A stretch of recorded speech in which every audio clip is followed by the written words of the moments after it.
Jumping down from his seat, Wukong took hold of it and tried a few thrusts. He put it down, saying, "Light. Much too light. And it doesn't suit my hand. I beg you to give me another one." "High Immortal," said the Dragon King, laughing. "Won't you even take a closer look? This fork weighs 3,600 pounds. It doesn't suit my hand." Wukong said, "It doesn't suit my hand." The Dragon King was becoming rather fearful. He ordered a Bream Admiral and a Carp Brigadier to carry out a giant halberd, weighing 7,200 pounds. When he saw this, Wukong ran forward and took hold of it. He tried a few thrusts and parries and then stuck it in the ground, saying, "It's still light. Much too light." The old Dragon King was completely unnerved. "High Immortal," he said, "there's no weapon in my palace heavier than this halberd." Laughing, Wukong said, "As the old saying goes, who worries about the Dragon King's lacking treasures? Go and look some more, and if you find something I like, I'll offer you a good price. There really aren't any more here," said the Dragon King. As they were speaking, the Dragon Mother and her daughter slipped out and said, "Great King, we can see that this is definitely not a sage with meager abilities. Inside our ocean treasury is that piece of rare magic iron by which the depth of the heavenly river is fixed. These past few days the iron has been glowing with a strange and lovely light. Could this be a sign that it should be taken out to meet this sage?" "That," said the Dragon King, "was the measure with which the great Yu fixed the depths of rivers and oceans when he conquered the flood. It's a piece of magic iron, but of what use could it be to him? Let's not be concerned with whether he could find any use for it," said the Dragon Mother. "Let's give it to him, and he can do whatever he wants with it. The important thing is to get him out of this palace." The old Dragon King agreed and told Wukong the whole story. "Take it out and let me see it," said Wukong. Waving his hands, the Dragon King said, "We can't move it. We can't even lift it. The High Immortal must go there himself to take a look." "Where is it?" asked Wukong. "Take me there." The Dragon King accordingly led him to the center of the ocean treasury, where all at once they saw 1,000 shafts of golden light. Pointing to the spot, the Dragon King said, "That's it, the thing that is glowing." Wukong girded up his clothes and went forward to touch it. It was an iron rod more than 20 feet long and as thick as a barrel.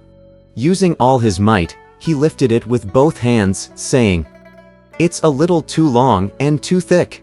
It would be more serviceable if it were somewhat shorter and thinner." Hardly had he finished speaking when the treasure shrunk a few feet in length and became a layer thinner. "Smaller still would be even better," said Wukong, giving it another bounce in his hands. Again the treasure became smaller. Highly pleased, Wukong took it out of the ocean treasury to examine it. He found a golden hoop at each end, with solid black iron in between. Immediately adjacent to one of the hoops was the inscription, "The compliant golden hooped rod. Weight 13,500 pounds." He thought to himself in secret delight. This treasure, I suppose, must be most compliant with one's wishes. As he walked, he was deliberating in his mind and murmuring to himself, bouncing the rod in his hands. Shorter and thinner still would be marvelous. By the time he took it outside, the rod was no more than 20 feet in length and had the thickness of a rice bowl. See how he displayed his power now. He wielded the rod to make lunges and passes, engaging in mock combat all the way back to the Water Crystal Palace. The old Dragon King was so terrified that he shook with fear, and the dragon princes were all panic-stricken. Sea turtles and tortoises drew in their necks. Fishes, shrimps, and crabs all hid themselves. Wukong held the treasure in his hands and sat in the Water Crystal Palace. Laughing, he said to the Dragon King, "I am indebted to my good neighbor for his profound kindness. Please don't mention it," said the Dragon King. "This piece of iron is very useful," said Wukong. "But I have one further statement to make. "What sort of statement does the High Immortal wish to make?" asked the Dragon King. Wukong said, "Had there been no such iron, I would have let the matter drop. Now that I have it in my hands, I can see that I am wearing the wrong kind of clothes to go with it. What am I to do? If you have any martial apparel, you might as well give me some too. I would thank you most heartily. This, I confess, is not in my possession," said the Dragon King. Wukong said, "A solitary guest will not disturb two hosts. Even if you claim that you don't have any, I shall never walk out of this door. Let the High Immortal take the trouble of going to another ocean," said the Dragon King. "He might turn up something there. To visit 3 homes is not as convenient as sitting in one," said Wukong. "I beg you to give me one outfit. I really don't have one," said the Dragon King. "For if I did, I would have presented it to you." "Is that so?" said Wukong. "Let me try the iron on you, High Immortal," the Dragon King said nervously. "Don't ever raise your hand. Don't ever raise your hand. Let me see whether my brothers have any and we'll try to give you one." "Where are your honored brothers?" asked Wukong. "They are," said the Dragon King. "Aochin, Dragon King of the Southern Ocean, Aoshun, Dragon King of the Northern Ocean, and Aoroi, Dragon King of the Western Ocean. Old Monkey is not going to their places," said Wukong. "For as the common saying goes, 3 in bond can't compete with 2 in hand. I'm merely requesting that you find something casual here and give it to me. That's all. There's no need for the High Immortal to go anywhere," said the Dragon King. "I have in my palace an iron drum and a golden bell.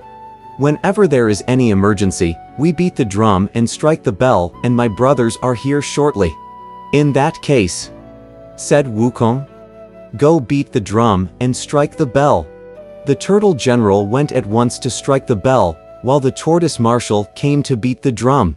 Soon after the drum and the bell had sounded, the Dragon Kings of the 3 oceans got the message and arrived promptly, all congregating in the outer courtyard. "Elder brother," said Aochin, "what emergency made you beat the drum and strike the bell?" "Good brother," answered the old dragon, "it's a long story. We have here a certain heaven-born sage from the Flower Fruit Mountain, who came here and claimed to be my near neighbor. He subsequently demanded a weapon. The steel fork I presented he deemed too small, and the halberd I offered too light. Finally he himself took that piece of rare, divine iron by which the depth of the heavenly river was fixed, and used it for mock combat. He is now sitting in the palace, and also demanding some sort of battle dress. We have none of that here. So we sounded the drum and the bell to invite you all to come. If you happen to have some such outfit, please give it to him so that I can send him out of this door." When Aochin heard this, he was outraged. "Let us brothers call our army together," he said, "and arrest him." "What's wrong with that? Don't talk about arresting him," the old dragon said. "Don't talk about arresting him. That piece of iron, a small stroke with it is deadly, and a light tap is fatal. The slightest touch will crack the skin, and a small rap will injure the muscles." Aorun, the Dragon King of the Western Ocean, said, "Second elder brother should not raise his hand against him. Let us rather assemble an outfit for him and get him out of this place. We can then present a formal complaint to heaven, and heaven will send its own punishment." "You are right," said Aoshun, the Dragon King of the Northern Ocean. "I have here a pair of cloud-treading shoes the color of lotus root." Aorun, the Dragon King of the Western Ocean said, "I brought along a cuirass of chainmail made of yellow gold. And I have a cap with erect phoenix plumes, made of red gold," said Aochin, the Dragon King of the Southern Ocean. The old Dragon King was delighted and brought them into the Water Crystal Palace to present the gifts. Wukong duly put on the gold cap, the gold cuirass, and cloud-treading shoes, and, wielding his compliant rod, he fought his way out in mock combat, yelling to the dragons, Sorry to have bothered you." The dragon kings of the four oceans were outraged, and they consulted together about filing a formal complaint, of which we make no mention here. Look at that Monkey King. He opened up the waterway and went straight back to the head of the sheet iron bridge. The four old monkeys were leading the other monkeys and waiting beside the bridge. They suddenly beheld Wukong leaping out of the waves. There was not a drop of water on his body as he walked onto the bridge, all radiant and golden. The various monkeys were so astonished that they all knelt down, crying, "Great King, what marvels! What marvels!" Beaming broadly, Wukong ascended his high throne and set up the iron rod right in the center. Not knowing any better, the monkeys all came and tried to pick the treasure up. It was rather like a dragonfly attempting to shake an ironwood tree. They could not budge it an inch. Biting their fingers and sticking out their tongues, every one of them said, "Oh Father, it's so heavy. How did you ever manage to bring it here?"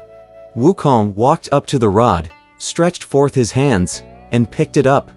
Laughing, he said to them, "Everything has its owner. This treasure has presided in the ocean treasury for who knows how many thousands of years, and it just happened to glow recently." The Dragon King only recognized it as a piece of black iron, though it is also said to be the divine rarity which fixed the bottom of the heavenly river. All those fellows together could not lift or move it, and they asked me to take it myself.